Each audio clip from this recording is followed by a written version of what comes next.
माझगावचा मोरया यांना गणेशोत्सवाचं 80वं वर्ष साजरं करणारं मुंबईमधलं मंडळ. या वर्षी मंडळाने देखणी मूर्ती आणली, सजावटीची भव्य आखणी केली. सगळं काही आनंदात सुरू होतं. रविवारी 23 ऑगस्टला या मंडळाच्या गणपतीचा आगमन सोहळा होता.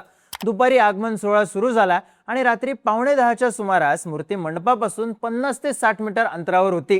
पारंपरिक वाद्यांच्या गजरात स्थानिक नागरिक, मंडळाचे कार्यकर्ते नाचत होते आणि तेवढ्यात मिरवणुकीवर अंडी फेकण्याचा प्रकार घडला. स्थानिक नागरिक, आजूबाजूचे कार्यकर्ते गोळा झाले. जय श्रीरामच्या घोषणा देण्यात आल्या. बाजूला 2 बिल्डिंग आहेत, तिथूनच अंडी फेकण्यात आली असा आरोप झाला. त्यानंतर पोलिसांनी अज्ञात व्यक्तीविरोधात गुन्हा दाखल केला. तर राज्याचे मंत्री नितेश राणे यांनी हिंदू सणांना लक्ष केलं जाणार असेल तर भविष्यात ईद आणि मोहरम हे सणही येणार आहेत, हे संबंधित घटकांनी विसरू नये असा इशारा दिला. पण माझगावमध्ये नेमकं काय घडलं, तणाव का निर्माण झाला, पाहूयात या व्हिडिओमधून. नमस्कार, मी चिन्मय आणि तुम्ही पाहताय बोलभिडू. सगळ्यात आधी बघू नेमकं काय घडलं. तर माझगावचा मोरया मंडळाचा आगमन सोहळा दुपारी 2 वाजता भारत माता गणसंकुल इथून सुरू झाला. एक एक टप्पे पार करत 6:30 वाजता मंडळ भारत भुवन हॉटेल जवळ आलं. त्यानंतर मंडपापर्यंत जाण्यासाठी स्थानिक रहिवाशांच्या उपस्थितीत मिरवणूक सुरू झाली. नाचायला, गणपती बघायला मोठी गर्दी होती. मूर्तीवर असलेली फुलांची आरास, राधाकृष्णाच्या मूर्ती हे पाहण्यासाठी गर्दी जमलेली. साधारण 9:15च्या सुमारास मिरवणूक कॉन्टिनेंटल बिल्डिंगच्या गेट समोर आली.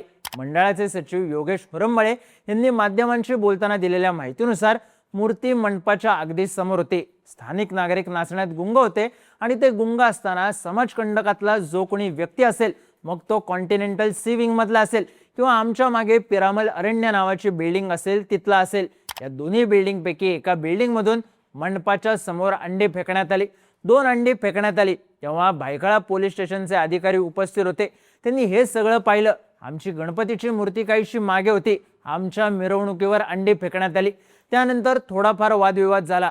पोलीस आम्हाला म्हणाले की ते आम्हाला पूर्ण सहकार्य करतील. त्यानंतर आम्ही मूर्ती आतमध्ये घेतली. हा प्रकार घडल्यानंतर माझगावमध्ये मोठ्या प्रमाणात कार्यकर्ते जमले.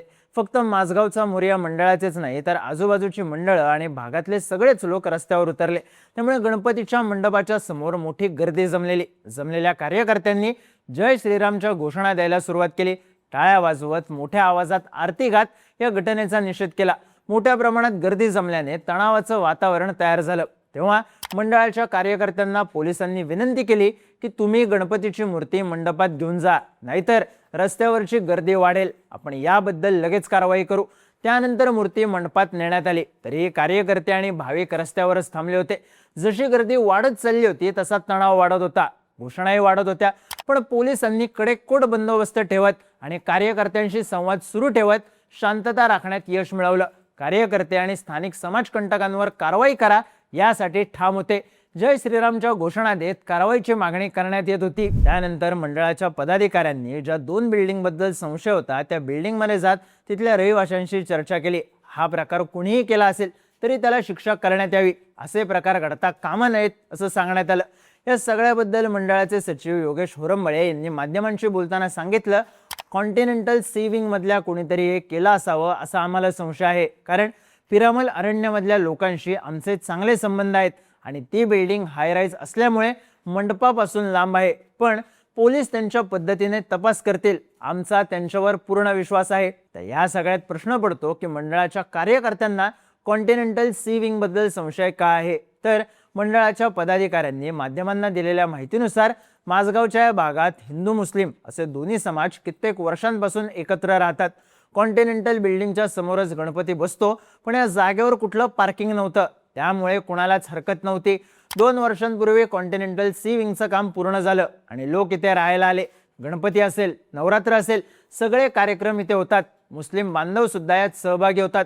आमचा एकमेकांवर विश्वास आहे, पण या सगळ्यामुळे विश्वासाला तडा जाईल का अशी भीती आहे. पण आम्ही कधीच काही चुकीचं केलेलं नाही. त्यांचा जुलूस किंवा कुठली मिरवणूक इथून जाते तेव्हा आम्ही पाणी वाटतो, सरबत वाटतो. पण जो कोणी समाजकंटक आहे त्याला पुढे आणावं आणि त्याला या गुन्ह्याची शिक्षा देण्यात यावी अशीच आमची मागणी आहे। मंडळाच्या पदाधिकाऱ्यांनी सामंजस्याची भूमिका घेतली असली तरी कार्यकर्त्यांमध्ये आणि एकूणच नागरिकांमध्ये या प्रकाराबद्दल मोठा रोष आहे। त्यामुळे पोलिसांनी तातडीने पावलं उचलत संशयिताची ओळख पटवण्यासाठी मिरवणूक मार्गावरचं आणि परिसरातल्या इमारतींमधलं सीसीटीव्ही फुटेज तपासायला सुरुवात केली। अंडी फेक नेमकी कोणी केली याचा तपास सुरू असून दोषी आढळणाऱ्यांवर कठोर कारवाई केली जाणार आहे असं पोलिसांकडून सांगण्यात येत आहे। या सगळ्या प्रकरणावर अखिल सार्वजनिक उत्सव समितीचे अध्यक्ष हितेश जाधव म्हणाले, घडलेला प्रकार अतिशय निंदनीय आहे। मूर्ती आगमनस्थळी पोहोचत असतानाच इमारतीतून अंडी फेकण्यात आली।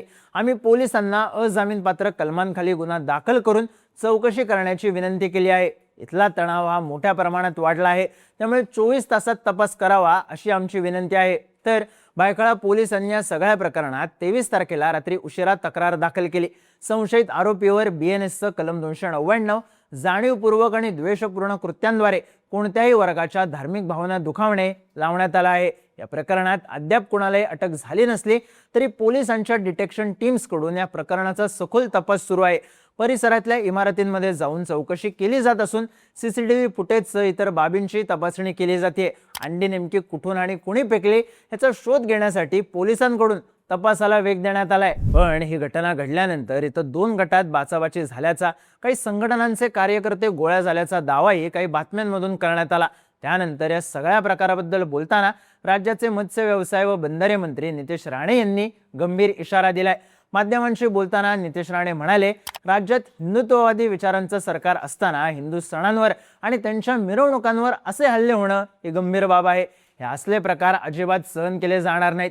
कायदा व सुव्यवस्थेचं पालन करण्याची एकतर्फी जबाबदारी किंवा ठेका केवळ हिंदूंनीच घेतलेला नाही। हिंदू सणांना आणि त्यांच्या भावनांना अशा पद्धतीने लक्ष केलं जाणार असेल तर आगामी काळात ईद आणि मोहरम हे सणही येणार आहेत, हे लक्षात ठेवावं। धर्मरक्षणासाठी आवश्यकता भासल्यास शस्त्र उचलण्याची मुभा भगवद्गीतेत दिलेली आहे। सर्व धर्म समभाव आणि सेक्युलर गप्पा मारणारे सगळे टेप रेकॉर्डर आता कुठल्या वेळात जाऊन लपले आहेत। हिंदू समाजाकडे वाईट नजरेने पाहणाऱ्या आणि ज्या इमारतींमध्ये हे जिहादी लपून बसले आहेत त्या सर्वांची नावं आता आमच्याकडे आली आहेत। अशा प्रकारे हिंदू सणांमध्ये विघ्न आणणाऱ्यांना सोडलं जाणार नाही आणि येणाऱ्या काळात या प्रकरणाचा कसा कार्यक्रम होतो ते सर्वांनाच दिसेल असा थेट इशारा राणेंनी दिलाय।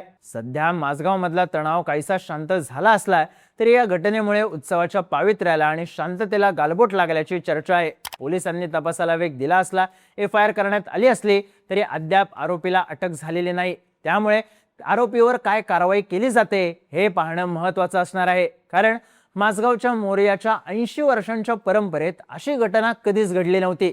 त्यामुळे हा प्रकार नेमका कोणत्या उद्देशाने केला गेला हे समोर येणं महत्त्वाचं असेल। या घटनेबद्दलची तुमची मतं आणि प्रतिक्रिया कमेंट करून नक्की सांगा आणि बोलबिडूच्या YouTube चॅनलला सबस्क्राईब करायला विसरू नका।